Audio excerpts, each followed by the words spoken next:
ધોરણ 9 ગણિત વર્ષ 18-19 પ્રકરણ 10 વર્તુળ. વર્તુળની અંદર વર્તુળ અને એના જુદા જુદા પદો, એમાં આપણે જીવા સંબંધિત વર્તુળની જીવા અને સૌથી મોટામાં મોટી જીવા એટલે વર્તુળનો વ્યાસ, અને ત્યારબાદ જીવા એ કોઈ બિંદુ આગળ આંતરેલો ખૂણો,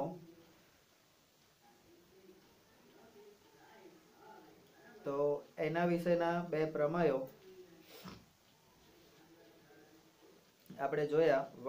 પ્રમેય 10.1 વર્તુળની સમાન જીવાઓ વર્તુળના કેન્દ્ર આગળ સમાન ખૂણા આંતરે છે, અને 10.2 પ્રમેય જે છે, જો જીવાઓ વર્તુળના કેન્દ્ર આગળ સમાન ખૂણા આંતરે તો તે જીવાઓ સમાન હોય. એક બાબા પૂર્વધારણા પ્રમાણે શરત પ્રમાણે સાબિત કરવાનું છે, અને એક ખોખું પૂર્વધારણા કે પ્રમેય પ્રમાણે સાબિત કરવાનું છે. ત્યાર પછી જીવાની અંદર જ આગળ હવે વધીએ છે. કેન્દ્રમાંથી, આ કેન્દ્ર એટલે કોનું, તો કે વર્તુળનું. વર્તુળના કેન્દ્રમાંથી જીવા પર દોરેલો લંબ, એના માટે એક પ્રવૃત્તિ કરીએ છીએ, અને પ્રવૃત્તિ પછી આપણે પ્રમેય સુધી પહોંચીએ છીએ. એક કાગળ ઉપર વર્તુળ દોરો.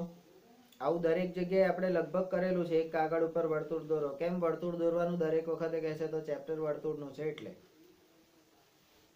નંબર 2, તેનું કેન્દ્ર O લો.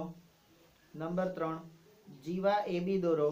આપણે જે કરવાનું છે એને હવે સંકેતમાં આપણે શબ્દોને સંકેતિક રૂપ આપીએ છીએ, ગાણિતિક રૂપ. બરાબર. નંબર 4, હવે કાગળને O માંથી પસાર થતી રેખા એવી રીતે ગળી વાળો, કાગળને O માંથી પસાર થતી રેખા આગળ એવી રીતે ગળી વાળો કે જેથી જીવાનો એક ભાગ એ બીજા ભાગ ઉપર પડે.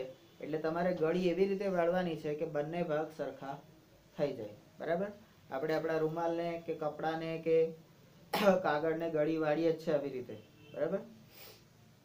વાળો છો ને? રૂમાલને કેવી રીતે ગળી વાળો છો? એક બાજુ વધારો હોય ને એક બાજુ ટૂંકો, એવી રીતે વાળો છો કે આમ લોચો વાળીને મૂકી દો છો? વ્યવસ્થિત ગળી વાળો છો ને? બરાબર. તો અહીંયા એ કરવાનું છે. નંબર 5, હવે ધારો કે આ ગળી જે છે એ AB ને M બિંદુમાં કાપે છે. AB કોણ છે? તો જીવા. જીવા AB ને M બિંદુમાં કાપે છે. નંબર 6, આમ ખૂણો OMA, તો આના દ્વારા તમને ખૂણો બને છે OMA એટલે આ બાજુનો ખૂણો, અને ખૂણો OMB એટલે આ બાજુનો ખૂણો. આ બંને ખૂણા બરાબર થાય છે અને 90 અંશના થાય છે. અથવા તો શું થશે, OM જે છે, OM એ AB, જીવા AB પર નો લંબ છે એવું તમે કહી શકો. બેમાંથી એક.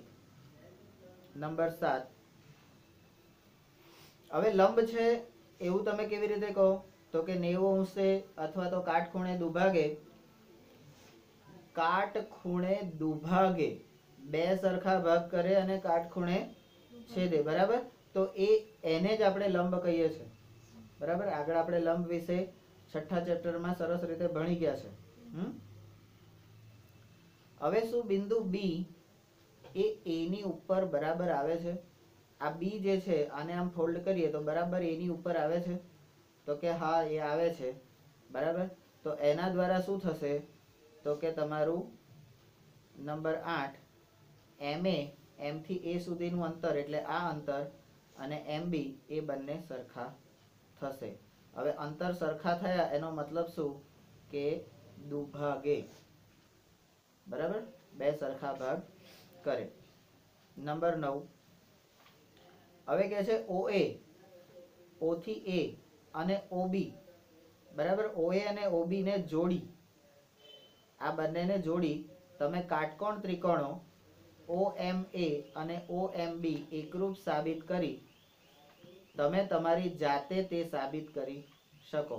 અહીંયા આ જ આકૃતિને હું અહીંયા આગળ ફરીથી દોરું છું બાજુમાં.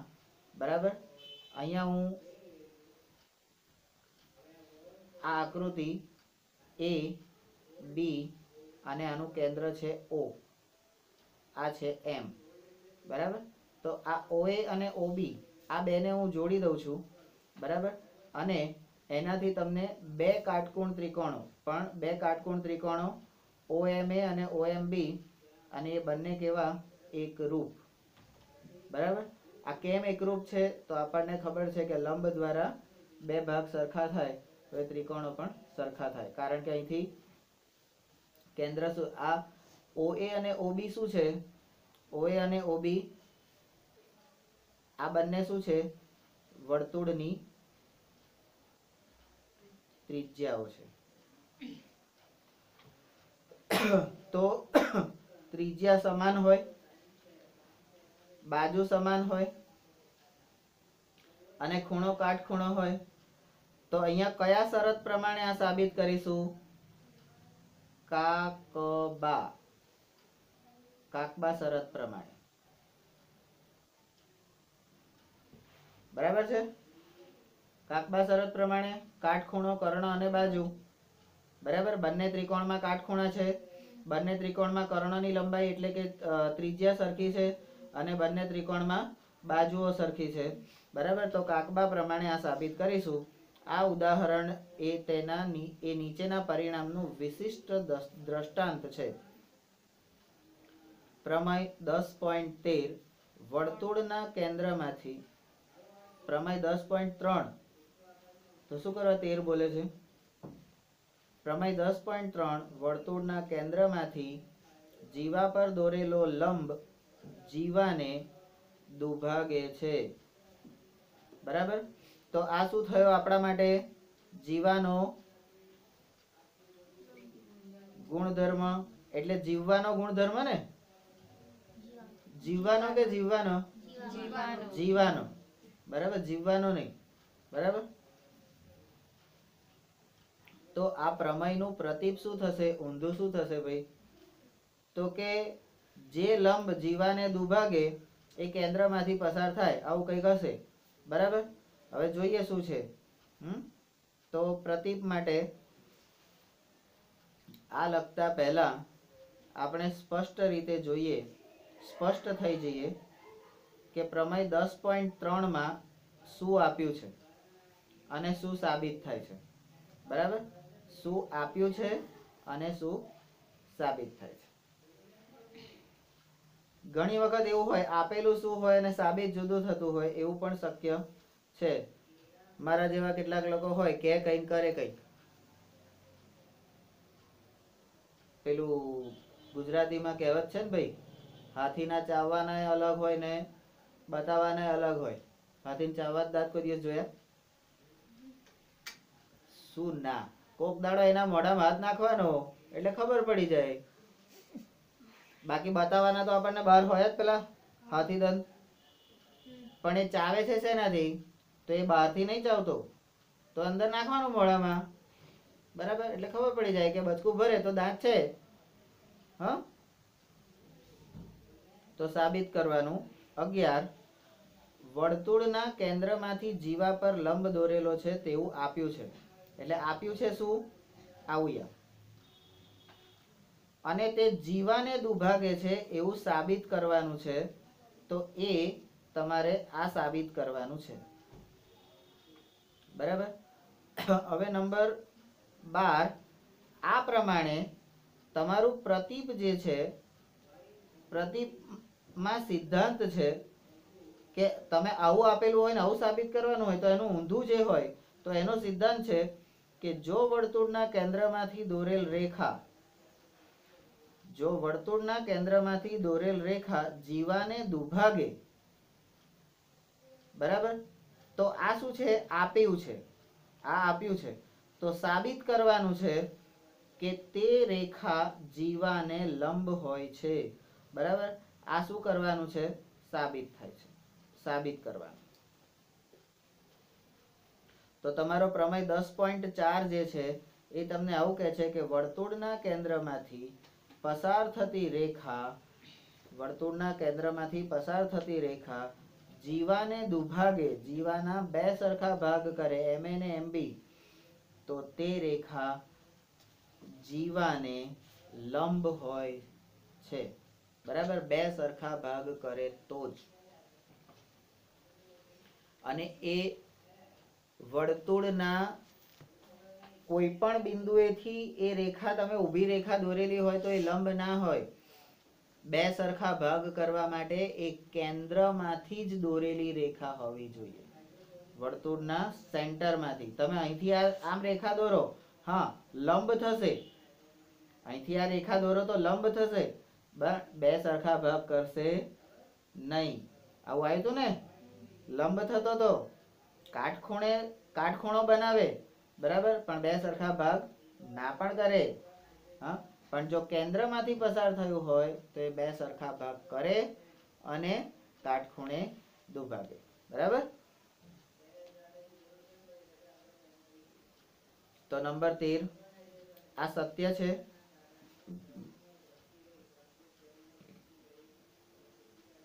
આ આપણો જીવાનો ગુણધર્મ થયો. હવે જીવાના જેટલા ગુણધર્મો છે એને તમે નંબર આપી દો, 1 2 3 4 5. પછી પ્રમેય 10.4 અને જીવાના ગુણધર્મનો નંબર, એ બે રીતે આપણે યાદ રાખવાનું, તો મજા આવે જરી. તો આ સત્ય છે તો કે કેટલાક વિકલ્પો માટે પ્રયત્ન કરો અને જુઓ. તમે એમ કહો કે હા આ સાચું છે, તો કે છે બીજા કેટલાક દાખલા આપીએ અથવા તો બીજા કેટલાક વિકલ્પો આપીએ. આમ નહીં ને આમ હોય તો શું, આ સાચું છે, તમે તમારી જાતે સાબિત કરો. હવે પછી તમને આંગળી પકડીને કોઈ કરાવશે નહીં, આંગળી પકડીને કોઈ ભણાવશે નહીં. જે કંઈ કરવાનું છે તમારે જાતે કરવાનું છે. બરાબર. તો જાતે કેવી રીતે થાય એની એક મેથડ, એટલે એની જુદી જુદી પદ્ધતિઓ હું તમને શીખવાડું છું. એ મારું કામ છે. એમાંથી તમને કઈ અનુકૂળ આવે છે એ તમારે સ્વીકારીને એ પ્રમાણે આગળ વધવાનું. બરાબર. તો કે વિકલ્પો માટે પ્રયત્ન કરો અને જુઓ. નંબર 14, જો બધું અમારે જ કરવાનું હોય તમારે શું કરવાનું? તમને જોવા મળશે, શું જોવા મળશે? અવલોકન. કે આ વિકલ્પો માટે આ વિધાન એ સત્ય છે. બરાબર, અવલોકનમાં વિધાન સત્ય છે એવું ધ્યાનમાં આવ્યું. તો આગળ આપેલા પ્રશ્નો ઉકેલી અને વ્યાપક રીતે એટલે મોટા અર્થમાં એ સત્ય છે અને તેના જુદા જુદા તબક્કાઓ આપણે લખીશું અને તેના જુદા જુદા તબક્કાઓ આપણે લખીશું અને તમે એના કારણો આપશો. ટેલ મી વાય. કંઈ પણ હોય એનું કારણ તારે જ આપવાનું છે. બરાબર. તો હવે આ લંબ જે છે કે વર્તુળના કેન્દ્રમાંથી પસાર થતી રેખા જીવાને દુભાગે, તો તે જીવાને લંબ હોય છે. બરાબર. હવે એને આપણે સાબિત કરીએ. બરાબર. તો અહીંયા પક્ષ ધારો કે AB, આ AB કોણ છે ભાઈ? AB કોણ છે? જીવા. ધારો કે જીવા AB એ O કેન્દ્ર વાળા વર્તુળની શું છે? જીવા છે. તો આગળ જીવા શું કરવા લખાયું? તમે પાછળ જીવા છે એવું કીધું તો તમે આગળ શું કરવા લખાયું? મને સમજણ પડે એટલા માટે. મને સમજણ પડે એટલા માટે. કારણ કે આપણે તો બધા ઇન્ટેલિજન્ટ. તમને તો એક અંદર કશું ના લખ્યું હોય તોય તમને ખબર પડી જાય, પણ મને તો ખબર પડી જોઈએ ને, એટલે મેં લખ્યું. વાંધો? અનુમાન કે હોય તો તું શું કરી લેવાનું?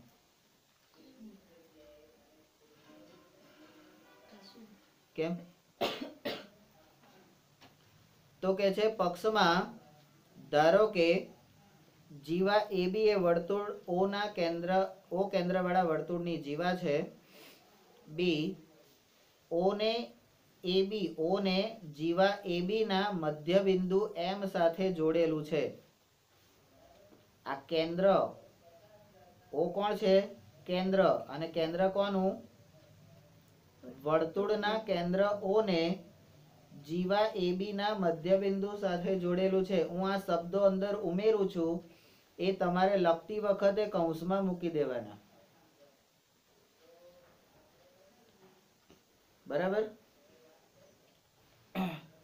તો હવે સાધ્ય તમારે સાબિત શું કરવાનું છે? તો કે તમારે સાબિત કરવાનું છે કે OM લંબ AB, OM લંબ AB, આવું તમારે સાબિત કરવાનું છે. એના માટે તમારે શું કરવાનું? તો કે સાબિતી. સ્ટેપ નંબર 1, OA અને OB જોડો. OA અને OB જોડો. આ OA અને OB કોણ છે? ત્રિજ્યાઓ. બરાબર? આ જોડવાથી તમને શું મળશે? તો સ્ટેપ નંબર 2 માં બે ત્રિકોણ મળશે, OAM અને OBM. OAM અને OBM આવા બે ત્રિકોણ મળશે. આ બે ત્રિકોણોમાં OA અને OB આ બંને શું છે? તો કે એક જ વર્તુળની ત્રિજ્યા, એક જ વર્તુળની ત્રિજ્યાઓ. આ કેમ એ તમારે કહેવાનું હતું, અને કઈથી કહેવાનું હતું તો આવું આપણે આગળ પરાક્રમ કરી ચૂક્યા છે. એક જ વર્તુળની ત્રિજ્યાઓ. બરાબર? પછી કે છે આ AM અને MB, AM અને BM શું છે? AM અને BM એ શું છે? હા, તારા બાપનું કપાટ. આ AM એટલે આ ભાગ અને BM એટલે આ ભાગ, તો એ શું છે?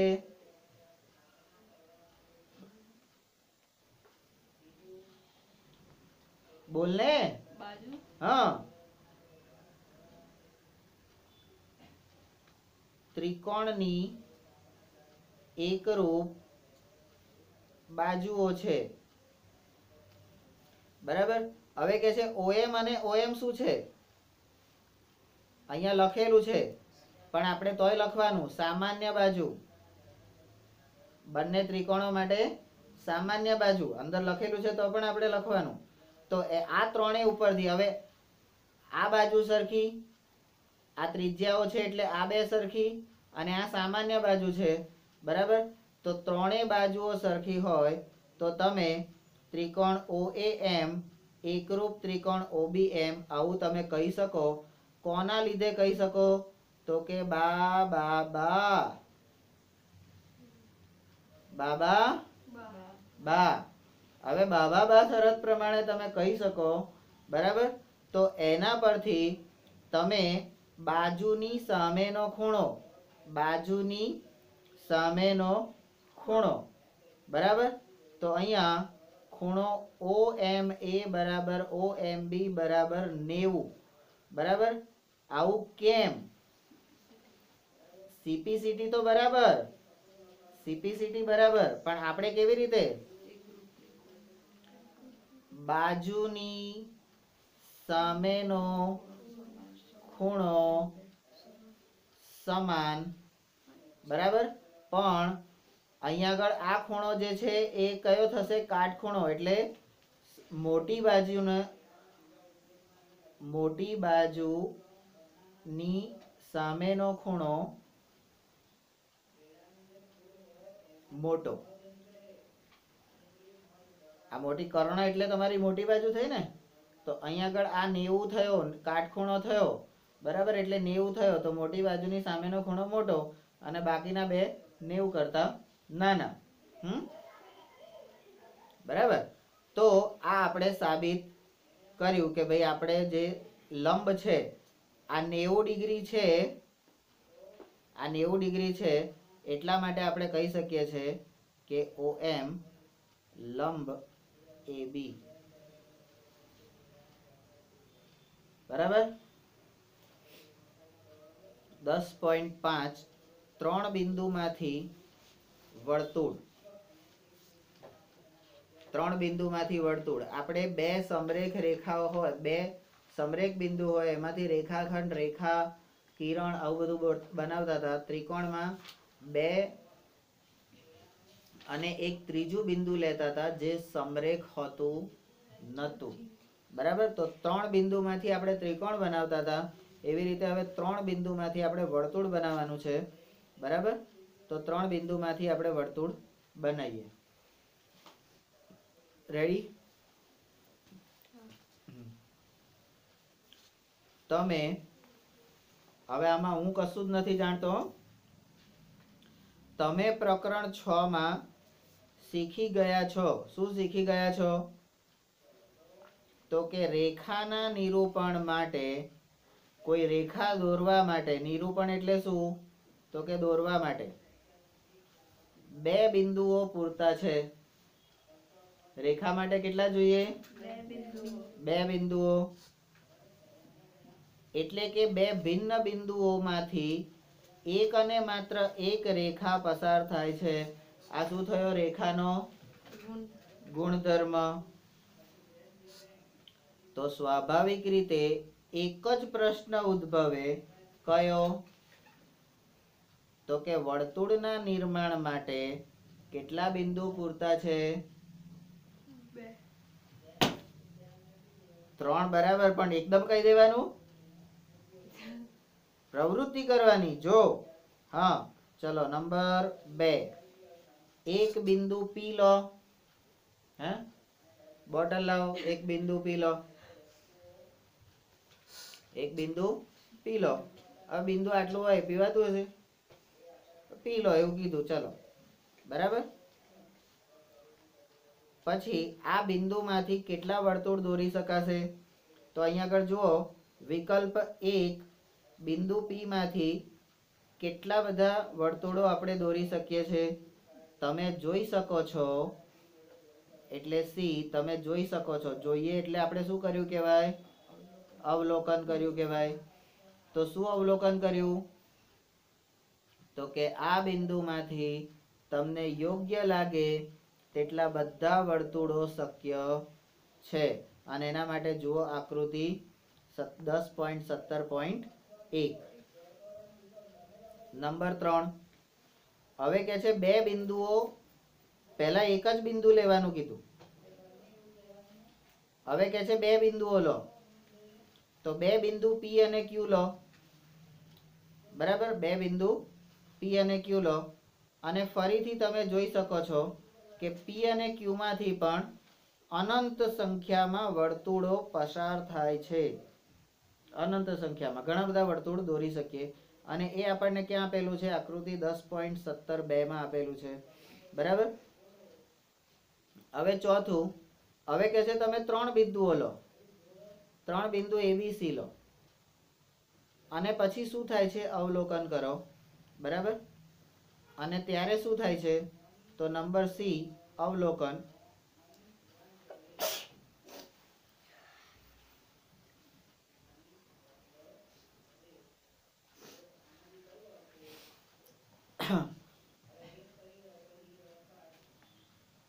તો 3 સમરેખ બિંદુમાંથી પસાર થતું વર્તુળ તમે દોરી શકો? એક જ રેખા પર હોય, 1 2 3, એમાંથી તમે વર્તુળ દોરી શકો? તો જવાબ છે ના. સમરેખ હોય તો વર્તુળ દોરાય નહીં. તો કે હવે શું કરવાનું? તો કે જો બિંદુઓ એક જ રેખા પર આવેલા હોય, જો બિંદુઓ એક જ રેખા પર આવેલા હોય, તો ત્રીજું બિંદુ 2 બિંદુમાંથી પસાર થતા વર્તુળની અંદર અથવા તો બહાર હશે. વર્તુળની અંદર અથવા તો બહાર હશે. અને એ તમને 10.18 માં અહીંયા આગળ બતાવી છે. એટલે આ 2 બિંદુ, એમાંથી એક વર્તુળ બનાવ્યું અને ત્રીજું બિંદુ વર્તુળની અહીંયા આકૃતિમાં વર્તુળની બહાર બતાવેલું છે. બરાબર. અથવા તો વર્તુળની અંદર કોઈ પણ એક જગ્યાએ. તો હવે નંબર 5 પછી નંબર 6. હવે આપણે એક જ રેખા પર ન હોય, એક રેખા પર હોય તો સમરેખ હોય તો સમરેખ હોય તો વર્તુળ ન રચાય. હવે એક જ રેખા પર ન હોય, રેખા પર ના હોય તો સમરેખ નથી. સમરેખ નથી એને શું કહેવાય? અસમરેખ. સમરેખ નથી તો અસમરેખ વર્તુળ. અસમરેખ બિંદુઓ દ્વારા વર્તુળ. જો એક જ રેખા પર ના હોય તો તેવા 3 બિંદુ A, B અને C લઈએ, અથવા તો બીજા શબ્દોમાં કહીએ તો તે એટલે સમરેખ નથી. એના માટે આકૃતિ 10.19.1 જુઓ. નંબર 7. AB અને BC ના દ્વિભાજક. AB અને BC ના લંબ દ્વિભાજક એટલે કાટખૂણો બનાવે અને બે સરખા ભાગ કરે. તો આ AB અને BC કોણ છે? તો AB અને BC બંને કોણ છે? જીવા. બંને જીવા છે. હવે તમે રચનાની અંદર દ્વિભાજક દોરતા શીખી ગયા? અડધા કરતા વધારે ત્રિજ્યા લઈ, બરાબર? આવું શીખ્યા? હા. તો લંબ દ્વિભાજક અનુક્રમે PQ અને RS દોરો. આ PQ ને RS કેવી રીતે દોરાશે? તો મેં કીધું એમ ચાપ મારી. કેવી રીતે દોરાશે? ચાપ મારીને દોરવાના. બરાબર? નંબર 8. હવે ધારો કે આ બે લંબ દ્વિભાજકો, આ બે જે લંબ દ્વિભાજકો આપણે દોર્યા એ એકબીજાને બિંદુ O માં છેદે. આ બે જીવાના એટલે અહીંયા આગળ તમને એવું આવશે, બે જીવાના લંબ દ્વિભાજકો જ્યાં છેદે એને વર્તુળનું કેન્દ્ર કહેવામાં આવશે. બરાબર? આવી રચના વર્તુળની, આ પ્રકારની રચના તમારે કેન્દ્ર આપેલું ન હોય તો જીવાના મધ્યબિંદુ કરી અને તમારે વર્તુળનું કેન્દ્ર શોધવાનું. આવી રચના તમારે 10મા ધોરણમાં આવશે. બરાબર? તો એ એકબીજાને બિંદુ O માં છેદે. નંબર 9. હવે નોંધીશું કે PQ અને RS એકબીજાને છેદે છે કારણ કે તેઓ સમાંતર નથી. સમાંતર હોય તો એકબીજાને છેદે નહીં. જુઓ આકૃતિ 10.19.2. બરાબર છે?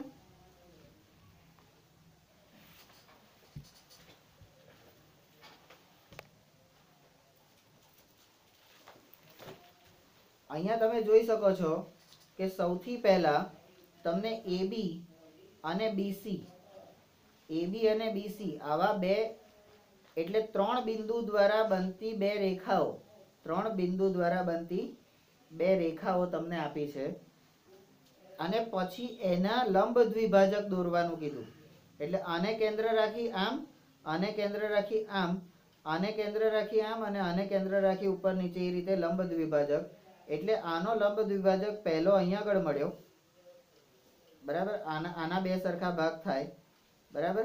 અને એવી જ રીતે આના બે સરખા ભાગ થાય. બરાબર? તો એ બંને જ્યાં છેદે ત્યાં આગળ આપણે બિંદુ O આપ્યું. બરાબર? અહીંયા O બિંદુ આવી ગયું.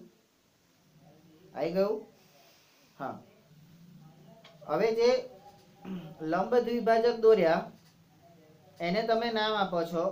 જો AB ને જે છેદે એને તમે PQ કહો છો અને આને જે છેદે એને તમે RS કહો છો. બરાબર? તો એ બંને એકબીજા, હવે આ બે એકબીજાને છેદે છે કેમ? તો કે સમાંતર નથી એટલે. એવું આપણે અહીંયા આગળ સાબિત કર્યું. હા, હજી આ લોકોએ વર્તુળ બનાવ્યું છે પણ આપણે હજી વર્તુળ બનાવ્યું નથી. ચલો નંબર 9 પછી નંબર 10. હવે આપણે AB ના લંબ દ્વિભાજક PQ પર O આવેલું છે, લંબ દ્વિભાજક PQ પર O બિંદુ આવેલું છે નંબર 11, તો હવે તમને OA બરાબર OB મળશે. O થી A સુધીનું અંતર અને O થી B સુધીનું અંતર, OA બરાબર OB. આ OA OB શું છે? ત્રિજ્યા. આવું કેમ મળશે? તો કે કારણ કે રેખાખંડના લંબ દ્વિભાજક પરનું પ્રત્યેક બિંદુ એ તેના અંત્ય બિંદુઓથી સરખા અંતરે હોય છે. નંબર 12, આ OA બરાબર OB એ પરિણામ, OA બરાબર OB પરિણામ તમે ક્યાં સાબિત કર્યું છે? પ્રકરણ 7 ની અંદર સાબિત કરેલું છે. પ્રકરણ 7 કયું હતું? ત્રિકોણ. યાદ આવ્યું કઈ?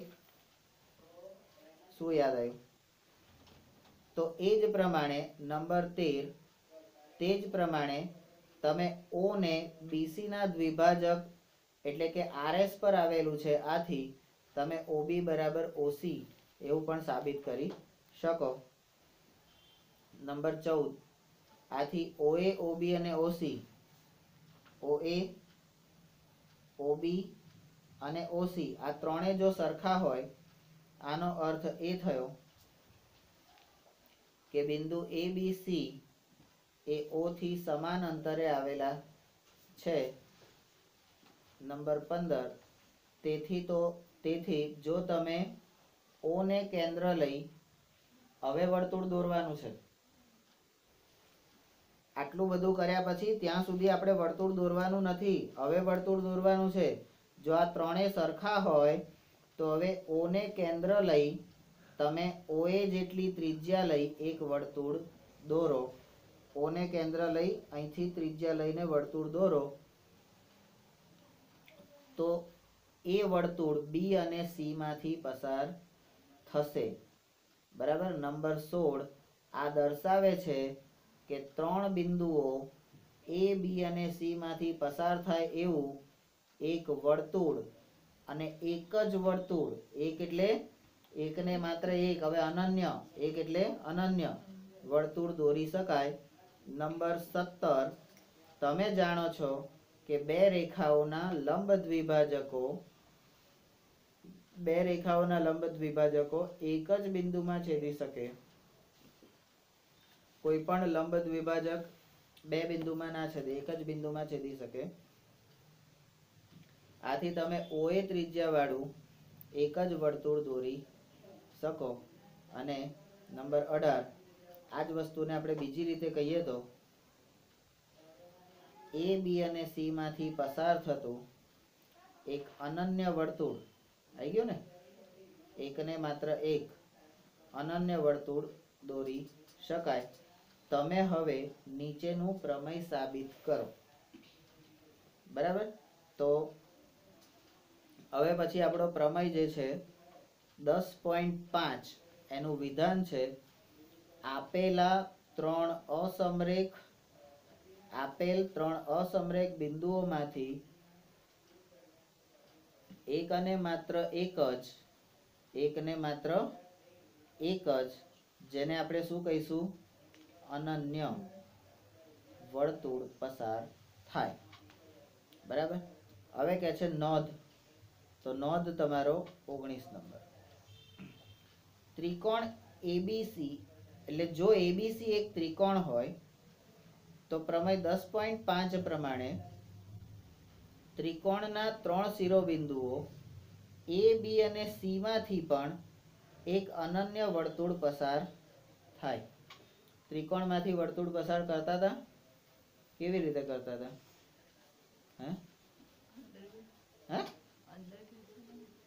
અંદર કે છે એટલે કારણ કે આ ત્રિકોણના ત્રણેય શિરોબિંદુ પણ કેવા છે? અસમરેખ. વર્તુળના કેવા છે? અસમરેખ. બરાબર. નંબર 20 આ વર્તુળ, હવે જે ત્રિકોણના શિરોબિંદુમાંથી પસાર થતું જે વર્તુળ આવ્યું એ વર્તુળને આપણે શું કહીએ છીએ? ત્રિકોણ ABC નું પરિવૃત્ત. તો અહીંયા ત્રિકોણના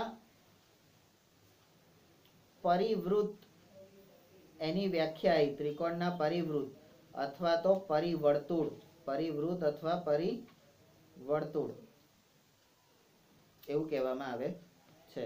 પરિવૃત્ત એટલે સરકમ સર્કલ, સરકમ સર્કલ, બરાબર.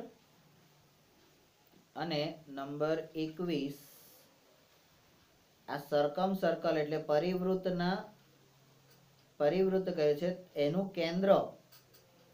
કેન્દ્ર અને ત્રિજ્યાને અનુક્રમે ત્રિકોણનું પરિકેન્દ્ર, એટલે જો પરિવૃત્ત આવ્યું, બરાબર, પરિવૃત્ત એટલે આખું વર્તુળ, એનું જે કેન્દ્ર છે એને ત્રિકોણનું પરિકેન્દ્ર એટલે સરકમ સેન્ટર અને ત્રિજ્યાને પરિત્રિજ્યા એટલે સરકમ રેડિયસ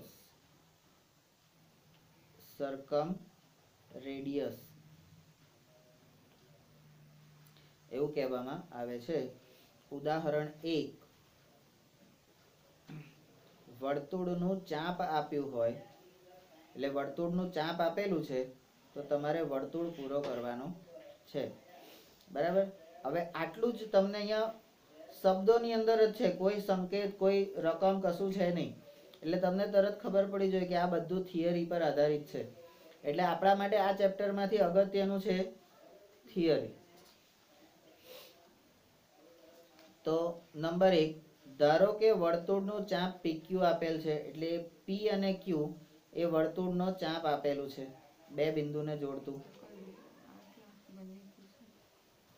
ચાપ તો કોઈ પણ હોય ને, આપણે તો પૂરું કરવાનું ને, વર્તુળ પૂરું કરવાનું છે, તો એમાં તને શું વાંધો આવે?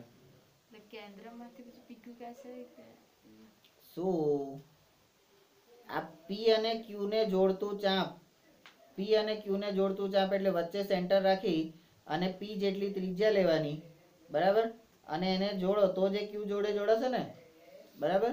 નંબર 2, આપણે વર્તુળ પૂર્ણ કરવાનું છે, ચાપ આપેલું છે એટલે ચાપ આપેલું હોય તો પક્ષ, અને વર્તુળ પૂર્ણ કરવાનું છે તો સાધ્ય, બરાબર. નંબર 3, સાબિતી. વર્તુળ પૂર્ણ કરવાનું છે એટલે આપણે શું કરવાનું? આપણે તેનું કેન્દ્ર અને ત્રિજ્યા શોધવાની છે, બરાબર. તો એ આપણા માટે સાધ્ય થયું. નંબર 3, સાબિતી.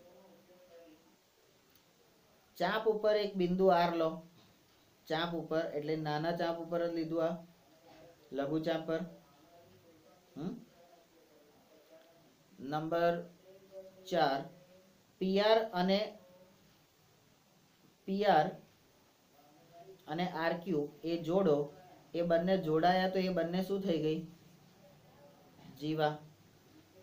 આ PR અને RQ શું થઈ? એકબીજાની, એટલે વર્તુળની બે જીવાઓ થઈ, બરાબર.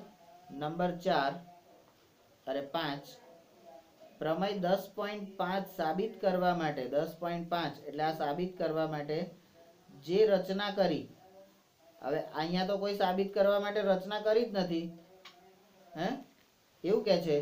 શું નહીં કરી? આ બધું શું ભજ્યા તળ્યા તમે? અસમરેખ બિંદુમાંથી વર્તુળ તો છેક છેલ્લે દોર્યું ને. પહેલા શું કર્યું? કેન્દ્ર બનાવ્યું, લંબ દ્વિભાજક દોર્યા, કેન્દ્ર બનાવ્યું, બરાબર. પછી OA, OB ને OC ભેગા કર્યા અને ત્યાર પછી OA જેટલી ત્રિજ્યા લઈને વર્તુળ માર્યું તો એક જ વર્તુળ બન્યું, બરાબર. તો એ જે રચના કરી એનો ઉપયોગ કરી અને કેન્દ્ર અને ત્રિજ્યા શોધવા માટે કરો. મેં એવું કીધું હતું કે વર્તુળનું કેન્દ્ર આપેલું ના હોય, વર્તુળનું કેન્દ્ર આપેલું ના હોય તો જીવાના લંબ દ્વિભાજક દોરી અને વર્તુળનું કેન્દ્ર મેળવી શકાય છે.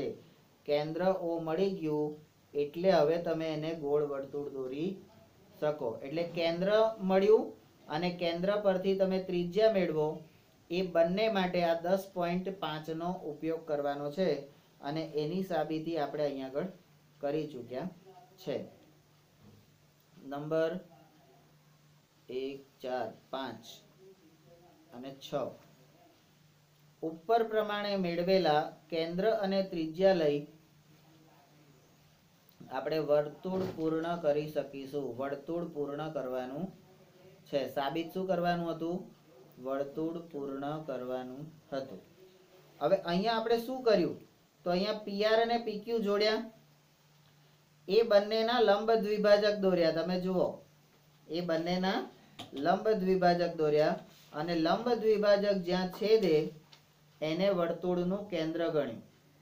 વર્તુળના કેન્દ્રથી વર્તુળ ઉપરના બિંદુને જોડતો રેખાખંડ એ શું થયું? વર્તુળના કેન્દ્રથી વર્તુળ ઉપરના બિંદુને જોડતો રેખાખંડ એટલે વર્તુળની ત્રિજ્યા. શું થયું? ત્રિજ્યા. બરાબર. તો અહીંયા OP શું થયું? બરાબર. એવી જ રીતે આ OR ને જોડી દઈએ તો ત્રિજ્યા, અને આ OQ ને જોડી દઈએ તો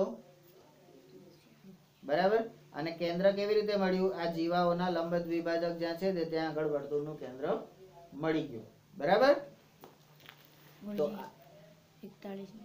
હા, તો મને ખબર છે. સ્વાધ્યાય 10.3 આપણે આવી ગયા. બરાબર. એટલે હવે 41 મિનિટ થઈ હોય તો 10.3